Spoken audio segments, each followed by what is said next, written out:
గౌరవనీయులైన మీడియా మిత్రులారా, చూడండి సార్, నా పందలనాయుడు నా తల్లిని చంపేసి నా భూములు దోచుకున్న పందలనాయుడు నా భూమి దున్నేయకుండానా ఎలాగ బలిపెడుతున్నాడు చూడండి సారు. నా భూమికి గడ్డి మందు కొట్టడానికి పర్మిషన్ లేదంట, దుక్కు దున్నందుకు పర్మిషన్ లేదంట, జేసీబీని తీసినందుకు పర్మిషన్ లేదంట. అసలు నా భూమినే ఉన్నందుకు అసలు నా భూమి కూడా నాకు ఇండియా బార్డర్లో లేదంట. మరి ఈ బార్డర్ కూడా అసలు భారతదేశంలోనే మరి నాకు పౌరసత్వం ఉంది, నాకు ఆధార్ కార్డు ఉంది, నాకు పాన్ కార్డు ఉంది, నాకు బ్యాంక్ అకౌంట్ ఉన్నది, నాకు మరి అన్నీ ఉన్నాయి, నాకు పాస్ పుస్తకాలు ఉన్నాయి. చూడక అసలు ఈ పాస్ పుస్తకంలో భారతదేశంలో కాదాలి. కానీ మా కసింకోట సిఐ స్వామినాయుడును మా ఊరు మరి పంచాయతీ పెద్దలు జనసేన నాయకులు ఇలా నా భూమి దున్నేయకుంటా అసలు నా భూమికి దారి లేదంట సార్. వీళ్ళైతే కబ్జాలు చేసుకోవచ్చు అంతా, ఆస్తులు ఆక్రమించుకోరంట. మరి నా భూమికి దారి లేకుండా చూడండి సార్. ఇలా తుప్పలు బలిసిపోతే నేను మంచోడిని అంటే ఈ తుప్పలు గగ్గెట్టినా సరే నేను నా మీద కేసు ఇట్టి ఎఫ్ఐఆర్ మరి సెక్షన్ 1 ప్రకారంగా నన్ను తిహార్ జైలుకి వేస్తారంట సార్. మరి ఇది ఎంతవరకు న్యాయం? మరి సుప్రీంకోర్టు జడ్జి గారు మరి నా సమస్యను పరిష్కరించవలో చూడండి సార్. నా భూమి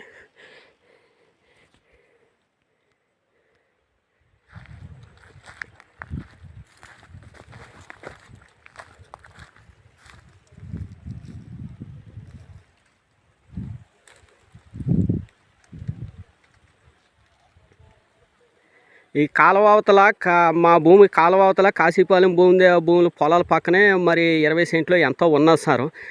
ఇది కూడా అలా కలిపేసుకున్నారు సార్. అవతల సెట్లు అయ్యి నరుక్కొని అలాగా ఈ భూమిని కూడా దున్నందుకు అసలు ఇది చూడండి సార్. నా భూమి పక్క రైతు భూమి చూడండి సార్. ఈ పక్క రైతు అయితే మొక్కలు వేసుకోవచ్చు అంట, చెరుకు మొక్కలు వేసుకోండి అంట, వరిసేని వేసుకోవచ్చు అంట, భూమి పండించుకోవచ్చు అంట పక్క రైతు. కానీ నా భూమిని అయితే మరి ఇలా జేసీబీని తీసుకొస్తే ఎఫ్ఐఆర్ ఫైల్ చేస్తాడంట సిఐ స్వామినాయుడు. గడ్డి మంది కొడితే మరి సెక్షన్ A1 ప్రకారంగా తిహార్ జైలు తల్లేస్తారంట. ఇది ఎంతవరకు మరి న్యాయమో మరి నాకు మీడియా మిత్రులు నాకు తెలియజేయాలి సార్. చూడండి సార్ నా భూమి.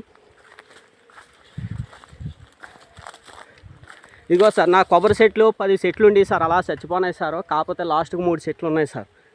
చూడండి సార్, ఈ కొబ్బరి చెట్లు భూమి నాదే సార్. ఇది బొకారా కాలువ సార్.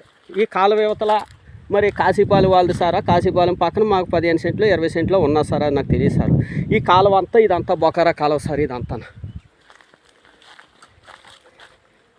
ఇంకో సార్ కాలువ యువతలకు వచ్చినాను సార్. నా పొలానికి కూడా దారి చూడండి సార్. నా పాక దెబ్బ ఎలాగున్నదో చూడండి సార్. చూడండి సార్, నా పాక దెబ్బ ఎలాగున్నదో. పాక కట్టినందుకు పర్మిషన్ లేదంట.